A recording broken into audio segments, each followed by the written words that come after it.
FTV நேயர்களுக்கு வணக்கம். இன்னைக்கு நம்ம பார்க்கக்கூடிய படம் ஆரோமலை. இந்த டைட்டில கேட்ட உடனே நமக்கு எல்லாரும் ஒரு 15 வருஷத்துக்கு பின்னாடி போயிடுவோம். ஏன்னா விடிவி நம்ம எல்லாருக்குமே ரொம்ப ரொம்ப ரொம்ப ரொம்ப ஃபேவரட்டான மூவி அது. இப்பவும் கூட உனக்கு பிடிச்ச லவ் ஸ்டோரி லவ் மூவி எதுன்னு கேட்டா அதுல நிச்சயமா எல்லாரும் விண்ணை தாண்டி வருவாய மிஸ் பண்ணாம தான் சொல்லுவாங்க.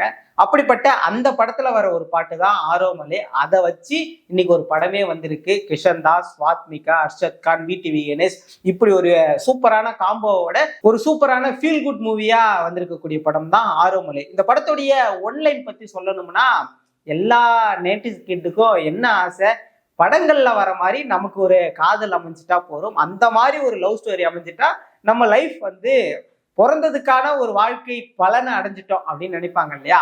அப்படி நம்ம ஆக்டர் நம்ம ஹீரோவுமே இந்த மாதிரி நிறைய காதல் படங்களை பார்த்து பார்த்து இந்த மாதிரி நமக்கு ஒரு லவ் அமைஞ்சிடாதான்னு எதிர்பார்க்கிறாரு. ஆனா அது அமைஞ்சதா அமையலையா அப்படின்றதுதான் இந்த படத்துடைய ஒன்லைனா இருக்கு. அதுக்கப்புறம் இந்த படத்துல நிறைய விஷயங்கள் சொன்னாலும் குறிப்பா பாக்குறது எல்லாம் லவ் கிடையாது. அதே மாதிரி உன்னை விட்டு இந்த மாதிரி லவ் தாண்டி தாண்டி போயிடாதீங்க, காதலை எந்த அளவுக்கு பிடிச்சு வச்சுக்கணும் அப்படின்றத ரொம்ப அழகா சொல்லியிருக்காங்க. ரொம்ப ஒரு சூப்பரா சட்டலா தெளிவான ஒரு லவ் ஸ்டோரியா இந்த லவ் ஸ்டோரி இருக்கிறதா தான் நம்மளால பார்க்க முடியுது. இந்த படத்துல என்ன பிளஸ் அப்படின்னு பார்த்தோம்னா லவ் தான் பிளஸ். ஏன்னா இந்த ஆரோமலே ட்ரெய்லரை பார்த்தோன்னே நமக்கு தெரிஞ்சிச்சு இது ஒரு லவ் காமெடி டிராமாவா தான் இருக்க போகுது அப்படின்னு. அப்படிதான் நம்ம எதிர்பார்த்து உள்ள போனோம்னா அப்படியே தான் இருக்கு. ஆனா அதுல நிறைய ஃபேமிலி சென்டிமெண்ட், அங்க ஒரு லவ் போர்ஷன், ஒரு அம்மாவுக்கு இருக்கக்கூடிய அந்த கனெக்ட், இதெல்லாம் வச்சு நம்ம எல்லாரையும் அட வைக்கலனாலும் ரொம்ப அழகா ரசிக்க வச்சுட்டாங்க. அது இந்த படத்துடைய ஒரு பெரிய பிளஸ்ஸாவே நம்மளால பார்க்க முடியுது. இந்த படத்துல கிஷன் தாஸுடைய கேரக்டர் நம்ம நிச்சயமா பேசியதான் ஆகணும். இதுக்கு முன்னாடி முதல் நீ முடிவும் நீல அவர் ரொம்ப சூப்பரா நடிச்சிருந்தாரு. யங்ஸ்டர்ஸ் மனசுல ஒரு நல்ல இடத்த பிடிச்சிருந்தாரு. அந்த இடத்த அப்படியே தக்க வைக்கிறதுக்கான ஒரு நடிப்பா இந்த படம் அவருக்கு அமைஞ்சிருக்கிறதா தான் நம்மளால பார்க்க முடியுது. எங்கேயுமே குறை சொல்ல முடியாத அளவுக்கு ரொம்ப சூப்பரா நடிச்சிருக்கிறாரு. அதுவும் அந்த ஸ்கூல் காலேஜ் ஸ்டோரி ஒண்ணு இருந்துச்சுன்னா அதுக்கப்புறம் மெச்சூர்டா ஆனதுக்கு அப்புறம் ஒரு ஸ்டோரி நடக்கும். அங்க அவர் எப்படி தன்னுடைய கேரக்டரை சூப்பரா பண்ணியிருக்கிறாருன்றதையும் இந்த படத்துல நல்லா பார்க்க முடியுது. இதுல கிஷன் தாஸோடைய கேரக்டரா என்ன இருக்குதுன்னா, ஆரம்பத்துல இந்த மாதிரி லவ் பண்ணணும், இந்த மாதிரி படத்துல இருக்கிற மாதிரி நமக்கு லவ் வேணும்னு நினைச்சவருக்கு அது காலேஜ் வரைக்கும் நடக்கல. அதுக்கப்புறம் வேலைக்கு போக வேண்டிய ஒரு கட்டாயம், அந்த கட்டாயத்தின் அடிப்படையில ஒரு மேட்ரிமோனி கம்பெனில போய் வேலைக்கு சேர்றாரு. அதுக்கப்புறம் அந்த கம்பெனில இங்க மேட் ஃபார் ஈச் அதர்னு ஒரு கான்செப்டே கிடையாது. எப்படியெல்லாம் ஒரு பொண்ணுக்கும் மாப்பிள்ளைக்கும் திருமணம் செஞ்சு வைக்கிறாங்க, இதெல்லாம் ரொம்ப அழகா அந்த இடத்துல காமிப்பாங்க. அங்க பல பொலிட்டிக்கலாவும் சில விஷயங்கள் நடக்கும். ஸோ அதையெல்லாம் பார்த்து மன உளைச்சலுக்கு ஆளாகக்கூடிய நம்ம ஹீரோ அதுக்கப்புறம் என்ன பண்றாரு அப்படின்றதும் ரொம்ப நல்லா இருந்தது. அதுக்கு அடுத்துதான் அப்படியே ஹீரோயின். தமிழ் சினிமால 2025 நான் பார்த்த வரைக்கும் இந்த ஹீரோயினுடைய கேரக்டர் ரொம்ப ஒரு சூப்பரான கேரக்டர் அப்படின்னு நம்மளால சொல்ல முடியுது. குறிப்பா 2025 வந்த ஹீரோயினுடைய கேரக்டர்ஸ்லயே இந்த ஹீரோயின் கேரக்டர் ரொம்ப சூப்பரா பேசப்படக்கூடிய ஒன்றா இருக்கும்னு நான் சொல்றேன். ஏன்னா எந்த அளவுக்கு ஹீரோவுடைய ரோல் ரொம்ப சூப்பரா அவங்க செட் பண்ணியிருந்தாங்களோ அதே மாதிரிதான் ஹீரோயினுடைய ரோலும் அவங்க செட் பண்ணியிருக்காங்க. அந்த அளவுக்கு அவங்க பேசக்கூடிய கேரக்டரா இருக்கட்டும், அவங்களுடைய வாய்ஸா இருக்கட்டும், அதெல்லாம் அவ்வளோ அழகா இருக்கு. அவங்க பேசக்கூடிய ஒவ்வொரு மூமெண்ட்டும் ரொம்ப ரொம்ப சூப்பரா நமக்கு கனெக்ட் ஆகிறதே நம்மளால பார்க்க முடியுது. ஸோ ஹீரோயின் அவங்களுடைய கேரக்டரை ரொம்ப அழகா பண்ணியிருக்காங்க. அடுத்ததா குட்டி டிராகன், பிளாக் ஷீப், விஜய் சித்து, அந்த டீமுடைய புகழ் அர்ஷத் கான்.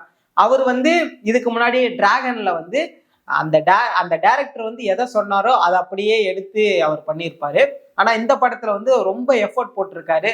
தன்னுடைய ஒன்லைன் பஞ்ச் எல்லாம் ரொம்ப சூப்பரா ஒர்க் அவுட் ஆகியிருக்கு. இண்டிவிஜுவலா அவருமே இந்த படத்துல தெரியிற மாதிரி தான் படம் முழுக்க டிராவல் ஆகுறாரு. ஸோ அது ரொம்ப அழகா இருக்கு. அர்ஷத் கானுடைய கேரக்டர் ரொம்ப அழகா ஒரு ஹீரோவுடைய ஃப்ரெண்டு, அந்த ஃப்ரெண்டோடைய கேரக்டர் பேசும் பொருளாகவும் இருக்கு, ரொம்ப சிரிக்கிற தனமாகவும் ரொம்ப நல்லா பண்ணியிருக்கிறாரு. ஸோ இதுவுமே இந்த படத்துல ஒரு நல்ல பிளஸ் அப்படின்னே சொல்லலாம். அதற்கு அடுத்ததான் அதான் வந்தாரு, கடைசியா வந்தார் விநாயக்ன்ற மாதிரி நம்ம விடிவி கணேஷ்.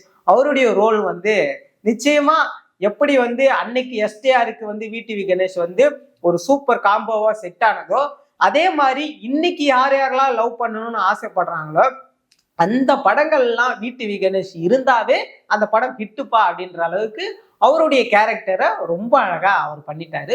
ஸோ இதுவுமே இந்த படத்துல வந்து ஒரு பெரிய பிளஸ்ஸாக தான் நம்மளால பார்க்க முடியுது. அதுக்கப்புறம் படத்துல வந்து பாடல்கள் வந்து சூப்பரா இருக்கு. எல்லாருமே அந்த அந்த கதைக்கு ஏத்த மாதிரி ரொம்ப அழகா எடுத்திருக்காங்க.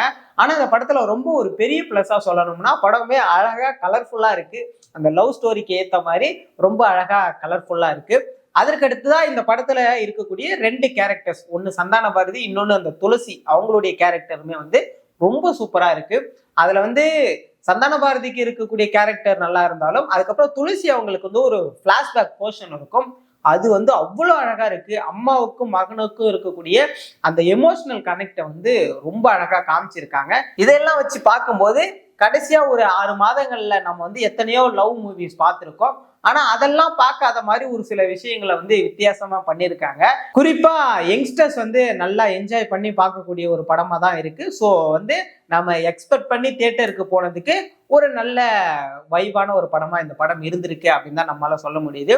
ஸோ இந்த படம் வந்து ரொம்ப சூப்பரா இருக்கா அப்படின்னு கேட்டா அதுக்கு என்கிட்ட பதில் கிடையாது. ஆனா நீங்க எதிர்பார்த்து போனீங்கன்னா அந்த எதிர்பார்ப்புல இருந்து ஒரு அடி மேல பூர்த்தி செய்யற அளவுக்கு ரொம்ப நல்லா பண்ணியிருக்கிறாங்க. ஸோ இந்த டைரக்டர் கூடவே வந்து இப்பதான் ஃபர்ஸ்ட் படம் அது. அதனால அவர் வந்து தன்னுடைய எஃபர்ட் ஃபுல்லா போட்டு பண்ணியிருக்கிறாரு.